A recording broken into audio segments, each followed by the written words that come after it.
Hello and welcome to today's conversation, and it is on emotional eating. And I'm going to be honest, this has been much harder to video than my other content because I know it's such a charged conversation. There are going to be people out there that have a go at me for saying it's not that bad and all of those kind of things, because what I actually think the problem arises is after we've eaten, not before or during when we're eating. That is what is causing the biggest problem. So emotions are there to be felt. They're there to be, and I think the other thing that we need to recognize is that a lot of emotional eating comes from a trauma response, and nurturing and nourishment that may have been missed as a child is getting fed as an adult. And if we deny that, when we come at it with shame and guilt and all of those kind of things that typically occur after we've eaten because of the conversation around food, diet, body in our society as a cluster, there comes shame and guilt. And often some of our food issues are actually around rebellion and feeling overly restricted and constricted, and things that we think we should be doing and could be doing, and all of those kind of things that we're not doing for a variety of reasons. So if we get to the core of emotional eating in terms of, we feel emotions. Like, we as humans are designed to feel. So it's problematic in my eyes when we're trying to deny ourselves emotions and feelings, particularly as a holistic counsellor, as a body-based practitioner. I see those emotions in people's bodies and I see what they do. They create tension, they create anxiety, frustration, all of those kind of things. And I do find it interesting that when I do initial intakes, one of the questions that I ask is around their dietary consideration, what their diet's like, and the ratings are done under good, average or poor, and a large majority of people will say average or poor. And I'll go, what makes you say that? And they'll go, oh, because I snack and I have chocolate and I have that. That actually doesn't make it bad to me. It doesn't even make it average to me from that scenario. So but it is interesting that and that comes with emotion. When they're telling me, you can see the shame and the guilt when they talk about having those foods. And there is absolutely nothing wrong with eating chocolate. There is absolutely nothing wrong with eating a donut or any of your desired food. It is when you deny yourself that we run into problems, because the denial will lead to greater cravings, typically, and an encouragement to eat more of that food or more of other foods in compensation for it. And let's not forget that there is actually an eating disorder called orthorexia, which is taking clean eating to the extreme, which is, as I said, creates psychological problems. So, and then we've got, anorexia and bulimia and all of that. And I'm not here to advocate for an eating disorder or anything. Hence, as I said, we need to have this conversation around emotional eating and taking the charge out of it, becoming curious around why we're eating, what we're eating, when we're eating, all of that kind of stuff. What is the story driving that food desire, food craving? And so that we can see the bigger picture, we can see a broader picture, we can bring it back to a place of, as I said, curiosity, consideration, compassion, empathy, all of those kind of things. Because a lot of people's dietary habits typically change when they're under a lot of stress, and we're all under a lot of stress at the moment. So let's not pretend that doesn't exist. Particularly to the detriment of our mental health and all of those kind of things. So I think these are the kind of things that just tend to get buried and are not at the forefront of this conversation around emotional eating, e.g. food shame, food guilt, food rebellion, all of those kind of things. Because if someone's been told to go on a diet to improve blood sugars, cholesterol, any and all of those kind of things, and go into an overly restrictive mode, then they can run into that food rebellion in particular. And, most people won't last on a diet. If a client's sitting in front of me and they're talking about losing weight and all of those kind of things, I will say, let's be mindful that research currently shows that most of that weight will come back on plus more. You're far better to maintain your current weight metabolically metabolically than you are to go through the yo-yos, ups and downs, and all of those kind of things. But we've still got a generation of doctors and practitioners out there that are feeding people I guess, I don't know that lie is the right word, but they're kind of false interpretations that weight loss will improve joint pain, back pain, any of those kind of things. There's no guarantee it will, because let's be mindful that there are people who are underweight and of so-called normal weight who also experience knee pain, hip pain, lower back pain, any of those kind of things.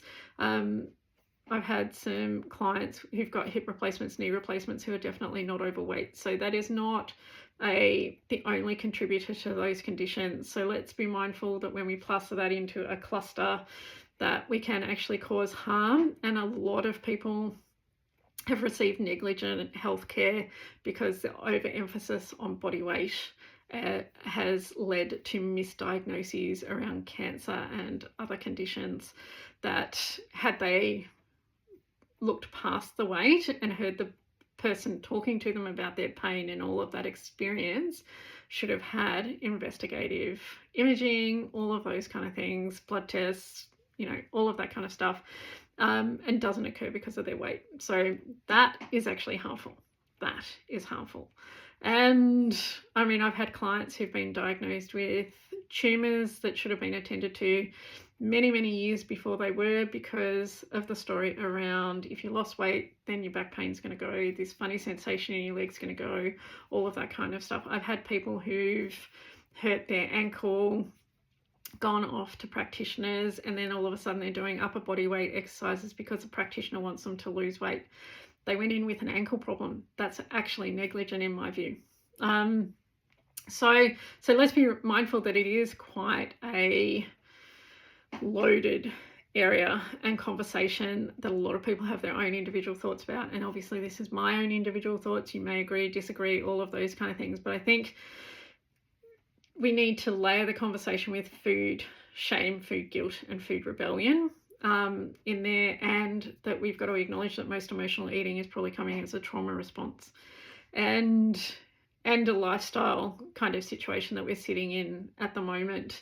And acknowledge that most people want to do the right thing and eat well and look after themselves and all of that kind of stuff. But a lot of us struggle to come to this conversation with compassion and empathy for why we're eating the way we're eating and all of those kind of things. And as I said, food restriction will lead to food rebellion. And it might happen subtly. And unless you come into it with that awareness, you may not even recognize that you're rebelling against a system that's telling you to eat less, exercise more, all of those kind of things, without the further understanding and layering of stress, hormones, and all the other things that may be influencing body shape, body weight, and all those kind of things. And as I said, this is where food, emotional eating, dieting, all of that kind of stuff can fall in together, because again, most of us, and the reality is food is here to nourish and nurture us. And if we didn't receive that as a child, and we're not receiving it now as adults, and we're struggling to even give it to ourselves, then we are more likely to emotionally eat. And I think and the main reason I'm having this conversation is because I'm hearing about it. Like I've got clients who sit in front of me, as I said, and say that they're eating bad when they're not. And you can hear the guilt in that.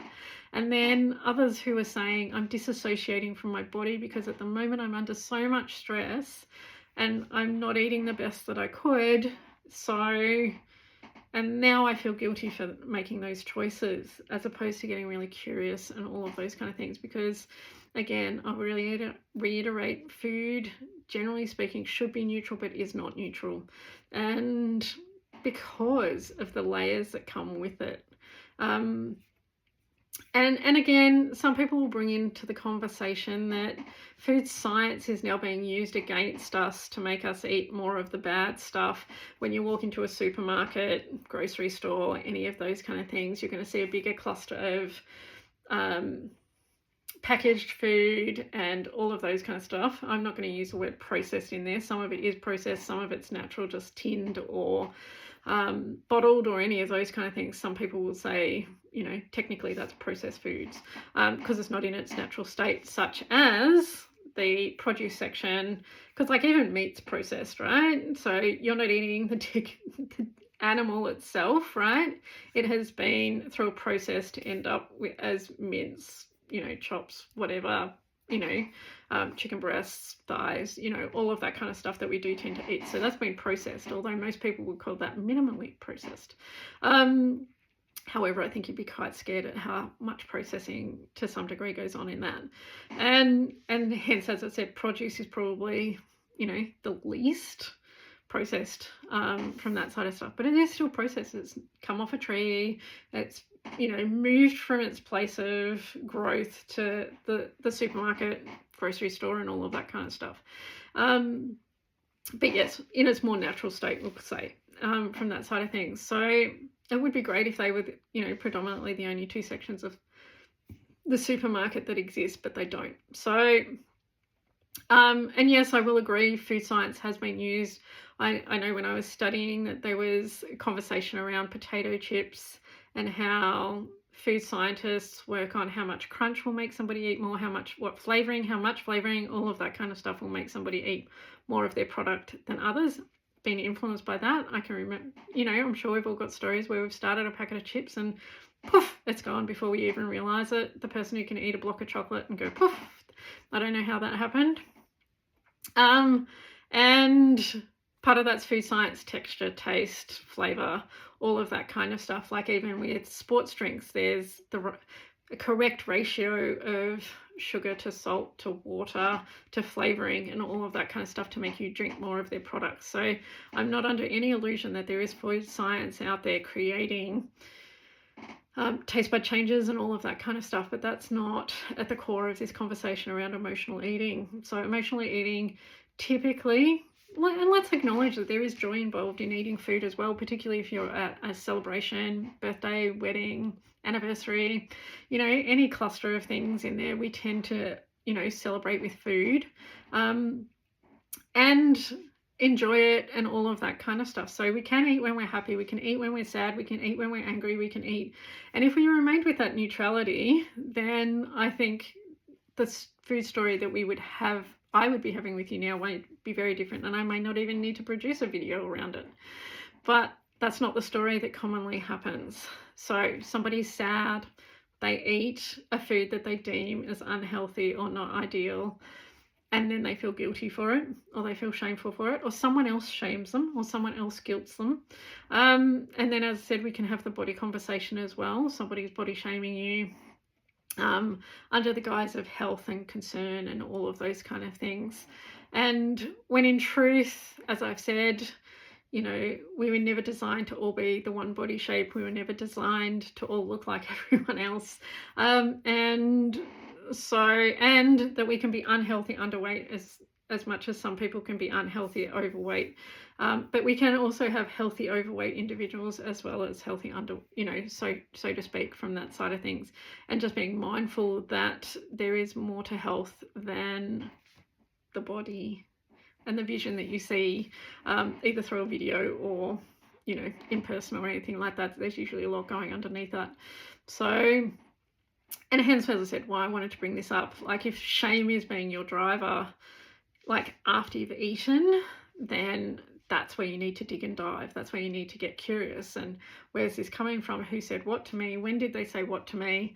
And again, I think it's hard to tune out our general societal judgment around food and all of that kind of stuff, because as I said, we've still got GPs and other practitioners that are very weight focused, and I think that's where a core of the conversation comes in, is around what we look like in our body. And again, a lot of checking out, disassociating and tuning out our bodies is not actually the healthy thing to do. And again, through the processing of doing this, you might slowly learn your drivers. And when we slowly learn our drivers, some of that craving disappears and some of those food choices shift, and then we seek, potentially some of that nourishing and nurturing elsewhere. And again, I'm not saying you have to. Sometimes just that awareness enough, and you can still choose to eat that food, that chocolate, that, whatever floats your boat, and not feel guilty afterwards. That's the goal I'm looking for with my clients. And again, if we bring in that weight story, I often say, to avoid the roller coaster, the least amount of changes you can make to what your current eating pattern is will give you the longest shifts and changes. Because, as I said, I think it's about 98% of people will be putting weight back on after a dietary restrictive period, and they do typically end around that 2-year period. Some people have really good capacity to hold on for that long. When I was studying, the common truth was you are not a successful weight loss participant until you've kept and maintained your weight for 5 years. 5. Not 6 months, not 2 months, not 3 months, 5 years. Because that shows you how challenging it is to actually maintain your weight loss over a longer period of time. So let's be mindful.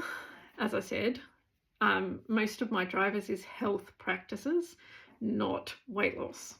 So it's the same with when a client comes to me and I'm prescribing some exercises and stretches and all of that kind of stuff.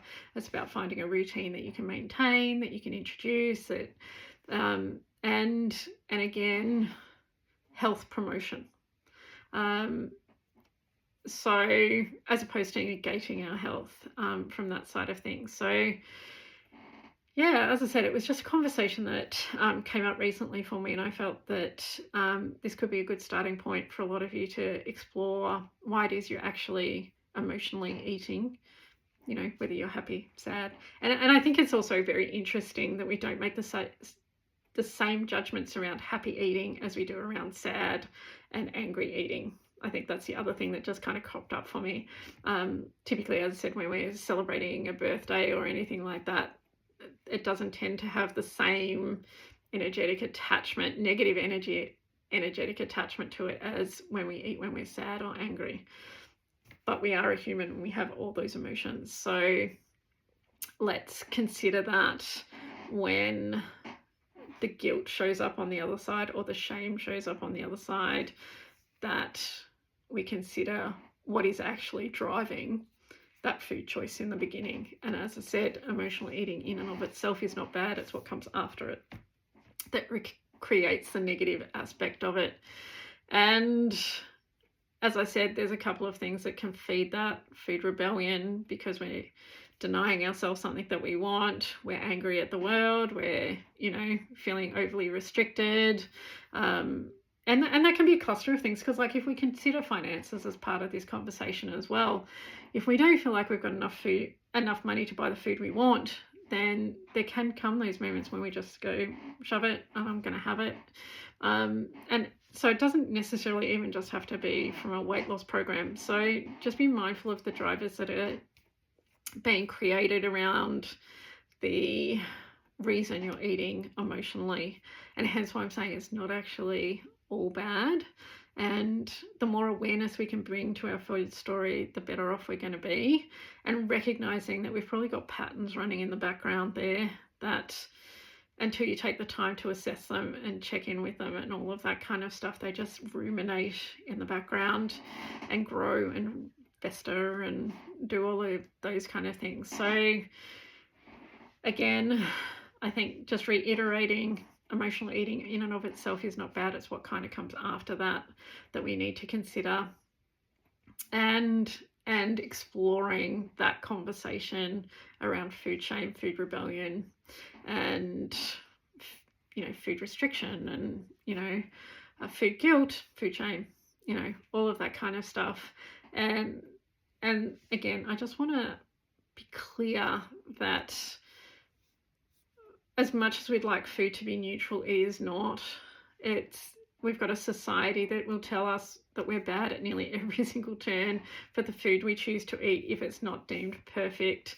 And again, let's remember the eating disorder, orthorexia, and that, you know, if we, again, the predominance of the perfectionism that comes with that eating disorder and the problems that that creates. So it's, again, I come back to balance and moderation and all of that kind of stuff is an interesting paradigm to have a conversation around as well, because a lot of people don't believe it exists.